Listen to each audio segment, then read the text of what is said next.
Hey ladies, this is Erica with Auntie Sister Friend, and I wanted to come and share a nugget of wisdom that my grandmother gave me like several years ago. This was when I had gotten married to my ex-husband, and it was just interesting that she told me this when she told me this, and how I didn't even utilize it or really manifest the wisdom of it until probably 5 or 6 years into my marriage.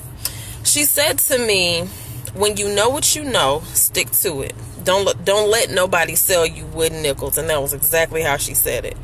And what I love about that is that my grandmother and I had many just kitchen table wisdom conversations, is what I like to call it, in my adulthood. And that particular nugget in particular, like, it blew my mind. It was just so profound to me, and what I would consider the best piece of advice she ever gave me. My grandmother taught me a lot of things in my life, but that is one of the things that really sticks out for me. So when I think about that quote and the wisdom behind it, today I got kind of a new revelation about it. And that is that not letting somebody sell you wooden nickels is also not allowing yourself to be manipulated. And I talk to my daughter often about not allowing people to manipulate her, because we live in a society where manipulation is one of what I'll consider default things that people do when they want to get their way. Whether they are manipulating with their words or using other people to manipulate you, it just seems, like I said, it just seems to be the default. And it bothers me because, as a woman of integrity, I believe in doing things the right way.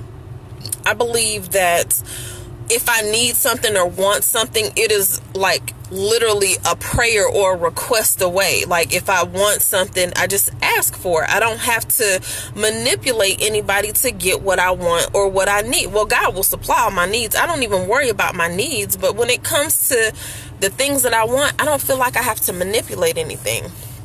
Now, I know that just like white lies are often considered acceptable because it's not really lying, but it's still bending or stretching the truth.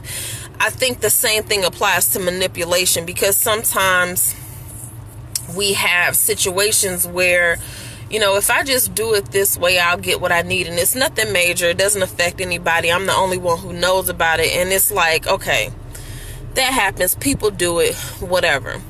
But when it comes to people manipulating things and people and misrepresenting things on a bigger scale, it causes so much chaos and ruckus in people's lives.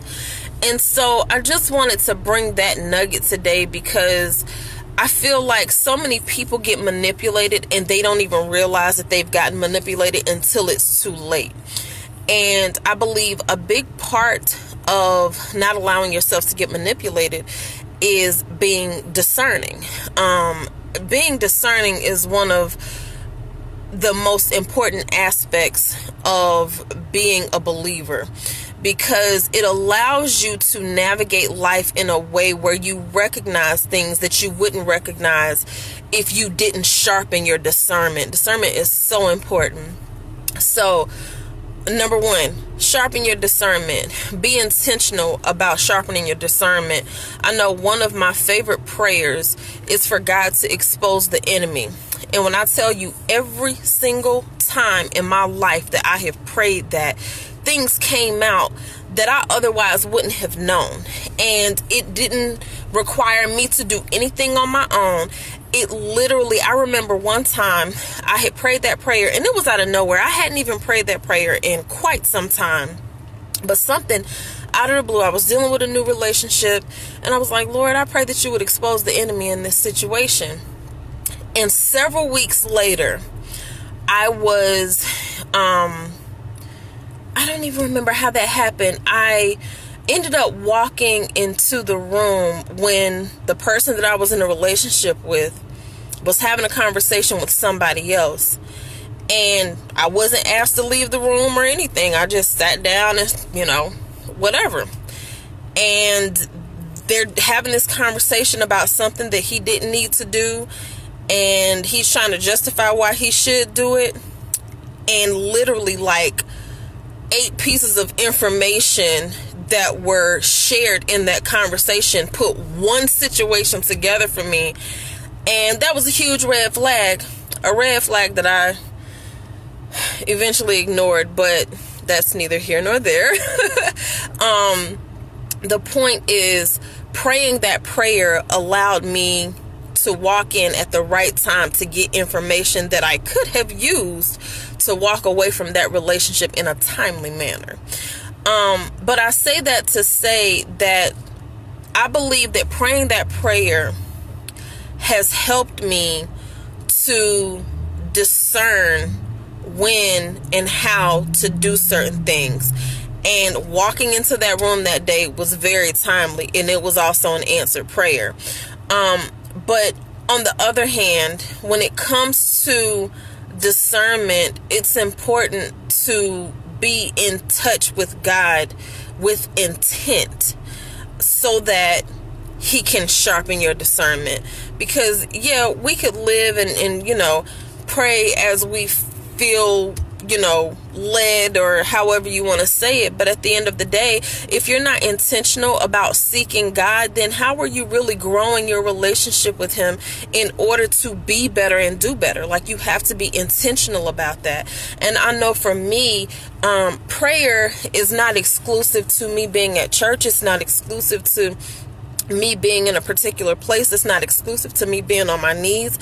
I literally wake up in the morning, and sometimes the prayer is, thank you, Lord, for waking me up. And sometimes the prayer goes deeper, longer, before I even get out of the bed. Sometimes the prayer doesn't start until after I'm in my car on the way to work. I don't believe in being quote unquote religious in my prayers. I talk to God every day and on a consistent basis. And that's important to me because I talk to him through any given situation, not just when I feel a move of the Spirit or when I need something from him. But you know what, Lord, going up 285, it's normally an accident on this highway. I just want to thank you for allowing me to have divine protection. Or if I'm talking to my daughter and we're having a conversation, thank you, Lord, for allowing me to have a good conversation with my daughter.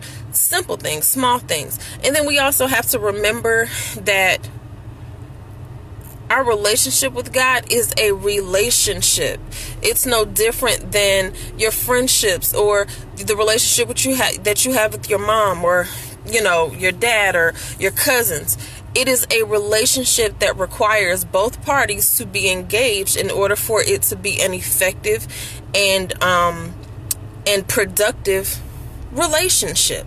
Now, of course, God is your creator, so there's a reverence that is necessary and a respect that's supposed to be there.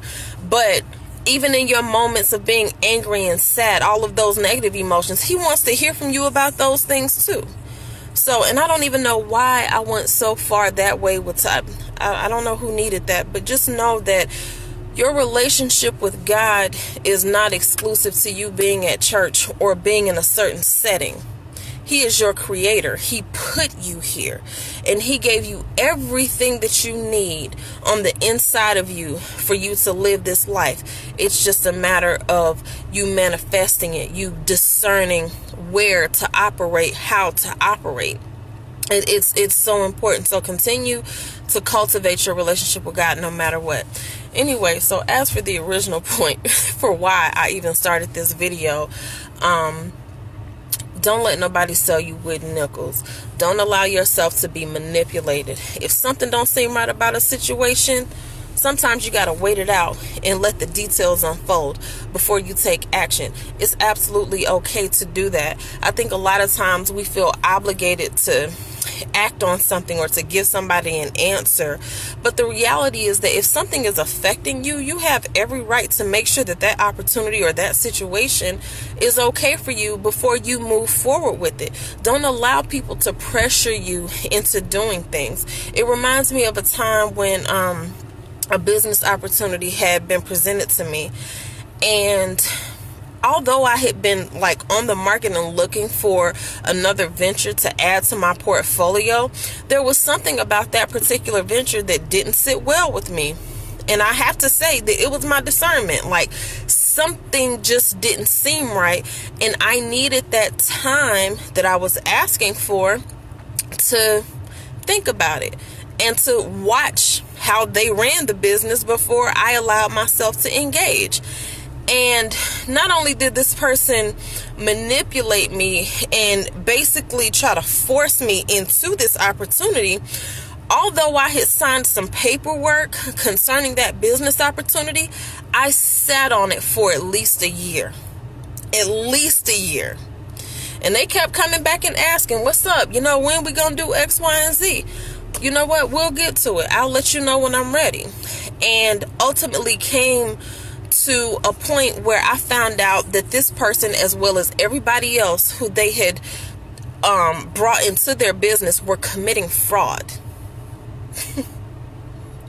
So I'm grateful that I allowed my discernment to precede me in that situation, because had I not, I don't know that I would be sitting here doing this live video right now. Because as a woman of integrity, I'm not going to get too far into something that's wrong before I'm like, you know what? I'm not doing this. Not doing this. And who knows, I may have been the card that made the entire house of cards fall, because I was that one person who was willing to have some level of integrity about doing what it was that was being done. And I think that's a problem in society today. Like, people just want to make the next dollar. They just trying to, do whatever it is that they need to do to feed their kids or to keep a roof over their head. And I just don't believe that that is how I have to operate in order to live my life, because Matthew 6 tells me everything that I need to know about my provision for my needs on this earth. So I don't worry about having a roof over my head. I don't worry about having food. I don't worry about clothes. And when I tell you I don't worry about them, like, I generally don't even think about it. It always just falls in line. It always just happens. And I mean, yeah, it requires me to get up and go to work and get my paycheck and budget money to go to the grocery store and to pay my rent and things like that. But I believe those are common sense things. When it comes to me having a roof, I will never be without a roof over my head, because God is always going to provide. I'm not going to be without food. Let me tell you something. I'll go knock on somebody's door and ask for food before I go hungry. Not because I'm a beggar, but because that's provision that God has promised me, and He's going to make a way, even if that requires me to ask somebody for it. Now, I probably won't have to knock on a stranger's door, because my sister Nina, she can throw down, Lord have mercy, so I probably just go to her house. Or, my grandparents, there's always somebody around me who's willing to share if I don't have it. So anyway, I have gone completely off the deep end with this conversation. The whole point, do not allow yourself to be manipulated and pushed into situations. Manipulation falls into that category of wooden nickels. And I want to encourage you to think about what wooden nickels represent in your life. Think about the situations that you've been through where you ignored a red flag, where something wasn't what it was represented to be. And maybe even take the opportunity to write those things down and see what God shows you, what lessons, what wisdom God gives you from analyzing those situations for yourself. So that is the inspiration for today. Thank you for watching and listening to me ramble, and I will talk to you ladies again soon. Bye.